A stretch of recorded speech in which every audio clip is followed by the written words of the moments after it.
Today, we're getting a chance to hear from another new outsider, Sean Parnell. He is a decorated combat veteran, a best-selling author, and now Republican U.S. Senate candidate in Pennsylvania.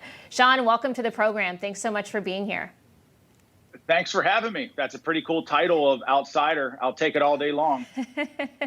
Well, you know what? I had the pleasure of spending a lot of time in Western Pennsylvania, and you're part of the state. There is a lot of Trump support out there. When I would travel through that part of the country, I think it was the most support I've seen for former President Trump during all my travels to all these rallies. And, you know, a lot of those people, a lot of Pennsylvanians, Sean, are going to be very concerned about their votes being counted going into future elections. How are you going to make sure that they are confident going into the future elections? Well, first of all, let me just say, if you're interested in joining the movement, go to ParnellForSenate.com, help us win Pennsylvania and save America. But, you know, look, what does it say about the state of our country when a candidate has to say that they're going to put America first on either side of the aisle? Doesn't that speak to just where we are as a country right now? So election integrity, we've been traveling all around the state. We've been doing it for about 45 days now. The number one issue on Republicans' minds is what are we going to do to secure our elections? And right now, I'm the only candidate in the race who fought on multiple fronts on election integrity, had any success in the court system. When Allegheny County in Western Pennsylvania in the 2020 election sent 28,000 mail-in ballots to the wrong addresses about 60 days before the election, we challenged that in court and we won. Act 77, which is Pennsylvania's no excuse absentee ballot law in Pennsylvania, it's clearly unconstitutional. We fought post-election, took that case all the way to the Supreme Court. Ultimately, the Supreme Court didn't take our case, but we're still fighting every single day. And I think the reality is for a lot of Pennsylvanians, they want to know that the election is free, it's fair, it's transparent. I called for an audit in the state of Pennsylvania before calling for an audit was cool. And look, it's about making sure that people have faith in the system. 50% of this state has very little faith in the system. And when we secured elections in Afghanistan in 2006, one of the things that our commander said over and over again is that in order to have a successful election, you have to have accuracy and you have to have transparency. How is it that in the state of Pennsylvania in the 21st century, we don't have accuracy and we don't have transparency in our elections? I think it's something that we can all improve upon.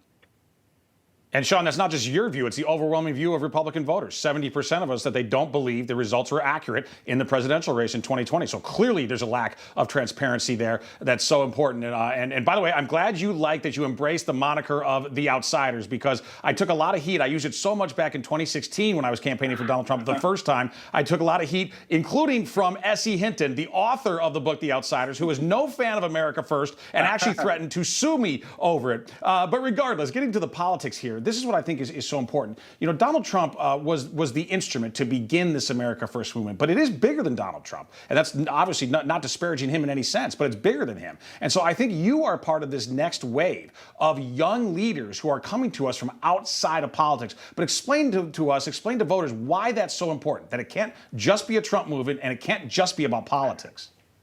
Well, I would say it's so important because our country is perilously balanced on a knife's edge. We stand on a very thin line between hope and darkness in this country.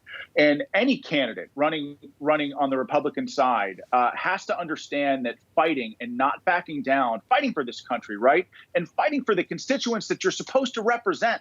Fight the radical left every single day. The recognition that big tech, big corporations, big media, and big government represent an unbelievable threat in our country, an unbelievable threat. Patriot. And so President Trump was really the first president to address that ever on the Republican side. He was the first president to really, truly fight back.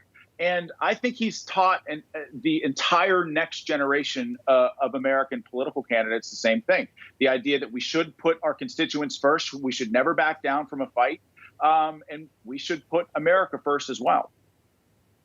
Sean, going into 2022 elections, what do you think about the power of a Trump endorsement as you look at these candidates? A lot of people are looking for that endorsement that really will seal the deal. We saw the success of Trump-endorsed candidates back in 2020.